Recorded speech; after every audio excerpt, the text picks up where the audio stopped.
우리가 함께 나눌 말씀은 마태복음 5장 5절 말씀.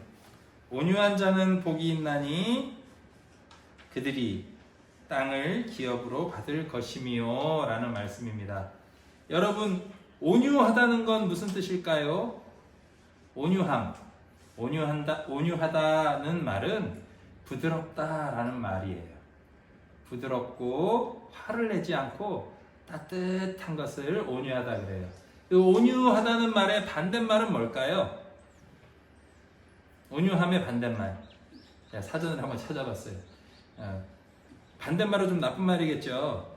반대말은 포악하다라는 말이에요. 포악한 건 뭐냐? 악하게 다른 사람을 괴롭히는 사람을 포악하다 그래요. 여러분, 포악한 사람하고 함께 있고 싶어요? 온유한 사람하고 함께 있고 싶어요? 온유한 사람. 예, 저도 온유한 사람하고 함께 지내고 싶어요. 그리고 저도 온유한 사람이 되고 싶어요. 근데 살다 보면 항상 온유할 수 있어요, 없어요? 어떨 때는 나는 잘해주고 싶고, 나는 부드럽게 말하고 싶고, 나는 화내지 않고 싶은데 나도 모르게 참지 못해서 화를 내고 악한 모습을 보이게 되는 때가 종종 있습니다. 오늘 아침에 제가 예배를 드리러 와야 되잖아요. 근데 갑자기 안경이 안 보이는 거야. 저는 안경 벗으면 아무것도 잘 안 보이거든요. 여기 지금 성공실 어르신 얼굴도 잘 안 보여요. 안경이 없으면 아니 맹인이야. 근데 안경이 없어진 거야. 자고 일어났는데. 그래서 안경을 찾다가 마음속에 뭐가 생길까요? 짜증이 나는 거야. 화가 나는 거야. 도대체 누가 안경을 치운 거야? 내가 분명 어제 잘 때 여기 놔뒀는데 막 애들한테 막 짜증을 내고 싶은 마음이 막 솟구쳐요. 근데 그렇다고 애들한테 화를 내면 되겠어요? 안 되겠어요? 안 돼요. 제 마음을 막 부글부글 끓고 이제 점점점 시간은 다가오고 이제 어르신들한테 가서 어르신들하고 예배 드려야 될 시간은 다가오는데 안경은 없고 안경이 없으면 운전도 못하고 이거 어떡하나 막 짜증을 막 부리고 있는데 우리 아들이 아빠 안경 여기 있네 하고 찾아오더라고요. 근데 제가 어제 제 침대에서 잔 게 아니라 아들 침대 옆에서 잠깐 자다가 제 침대로 옮겨갔나 봐. 아들 침대 옆에 제 안경이 있더라고요. 그래서 화를 막 내고 싶었는데 애들이 분명히 숨겼을 거다, 장난쳤을 거다. 근데 결국 누가 잘못한 거였어요?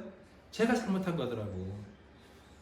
그래서 화를 내지 않고 온유한 사람은 마음속에 화가 끌어올라도 그거를 참고 표현하지 않고 견디는 사람이 온유한 사람이 될 수 있어요. 세상에서 보면 온유한 사람, 부드러운 사람이 부자가 되고 성공하고 좋은 것 같아요. 막 성질 나쁘지만 힘있고 막 능력 있는 사람이 이기는 것 같아요.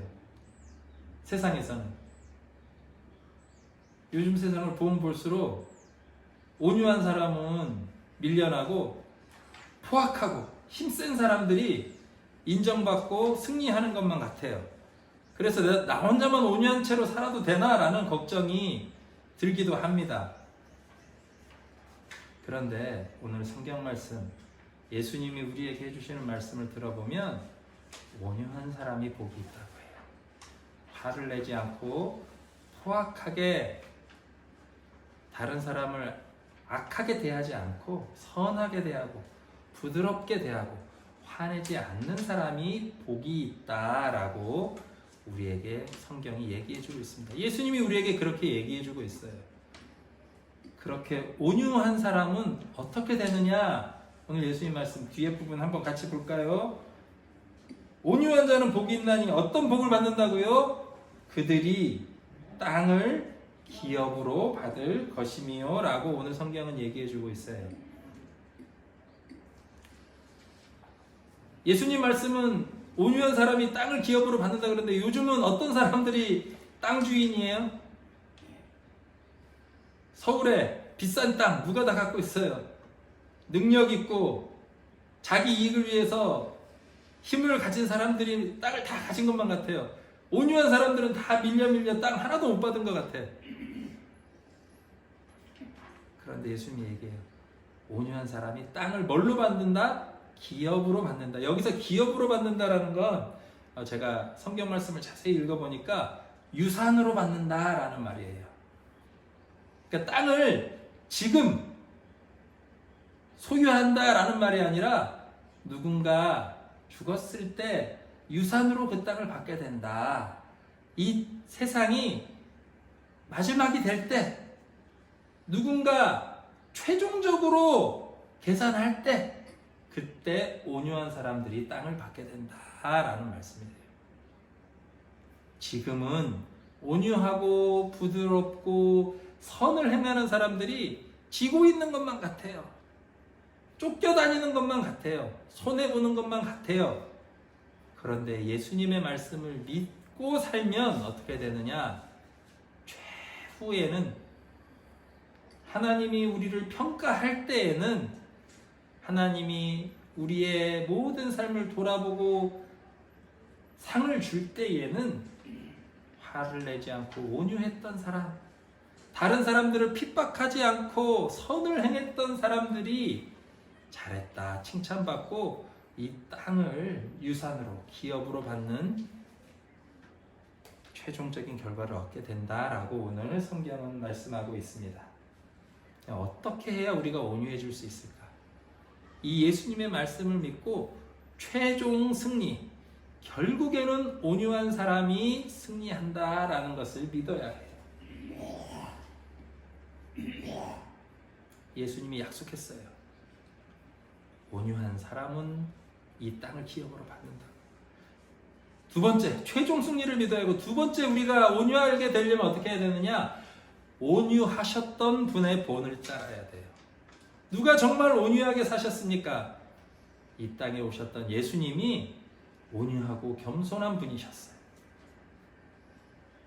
악을 악으로 이기려고 하지 않고, 악과 싸워 이기려고 하지 않고, 악한 이 세상을 불쌍히 여기셔서 십자가에 달려 돌아가셨고, 악을 품어 안고 악을 용서하시고 악마저도 사랑하셔서 악을 선으로 바꾸시는 역사를 이루신 분이 예수님이에요.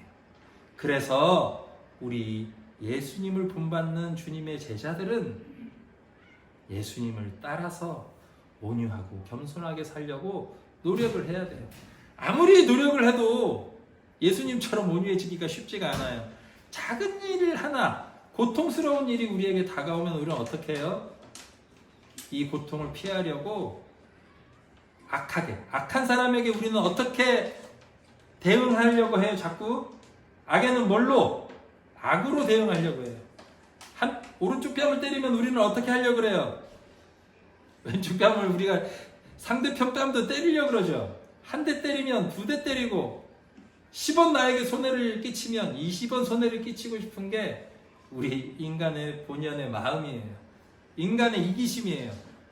그런데 예수님은 우리에게 어떻게 하라고 그래요? 오른쪽 뺨을 맞으면 왼쪽 뺨도 돌려대라 그래요. 오리를 가자 그러면 어떻게 하라고요? 십리까지 함께 가주라. 악한 사람을 악으로 이기려고 하지 말고 악한 사람을 선으로, 온유함으로, 겸손함으로 품어주고 도와주고 사랑해주는 것이 바로 예수님의 방법이고 예수님의 승리의 길이에요. 세 번째, 어떻게 하면 우리가 온유해질 수 있느냐? 포기하지 말아야 돼요. 처음에는 온유하다가 부드럽게 대해주다가 참다가 아유 도저히 못 참겠다 하고 분노를 폭발시키고 악하게 행동하면 지금까지 우리가 쌓아왔던 온유함이 다 소용이 없게 됩니다. 그래서 포기하지 말고 끝까지 부드럽게 대해야 돼요. 끝까지 온유하기 위해선 아까도 얘기했지만 두 번째 방법, 예수님의 본을 따라야 합니다. 예수님의 도움을 청해야 합니다. 자, 온유한 사람이 되기 위해서 오늘 제가 세 가지 방법을 한번 말씀드려봤어요. 첫 번째, 최종 승리를 믿어라. 결국 예수님의 말씀대로 땅을 기업으로 받을 사람은 누구냐? 온유한 사람이 이 땅을 기업으로 받을 것이라는 말씀을 믿고 최종 승리를 믿고 끝까지 온유함을 지켜야 돼요. 두 번째는 예수님의 본을 따라야 돼요. 최종 승리를 믿고 예수님을 따라가면서 세 번째 해야 될 것은 포기하지 않는 거예요. 선을 행하되 포기하지 않는 것. 부드럽게 대하고 화내지 않는 것을 끝까지 지켜가는 것이 바로 예수님의 제자가 해야 할 일입니다. 우리 어르신들 그리고 선생님들 오늘 말씀 따라서 모든 우리 주위 사람들에게 온유함으로 부드러움으로 사랑으로 선을 행하는 우리 모두가 돼서 결국에는 이 땅을 하나님이 만드신 이 땅을 최종 유산으로 상속받고 이 땅에서 행복하게 주님의 삶을 살아가는 주님과 함께 살아가는 우리 모두가 되기를 주님의 이름으로 축복합니다. 우리 함께 기도합시다. 하나님 아버지 감사합니다. 우리가 날마다 악으로 갚고 싶어질 때가 너무나도 많습니다. 포기하고 싶을 때가 너무나도 많습니다. 그러나 주님, 그럴 때마다 주님 말씀을 기억하고 온유한 삶 살게 도와주시옵소서. 최종 승리를 소망하게 도와주시옵소서. 우리 어르신들 이곳에서 살아갈 때에 마음에 온유함이 넘쳐나게 하시고 기쁨이 넘쳐나게 하시고 예수님과 동행하며 살아갈 수 있도록 축복 내려 주시옵소서. 예수님의 이름으로 기도합니다. 아멘.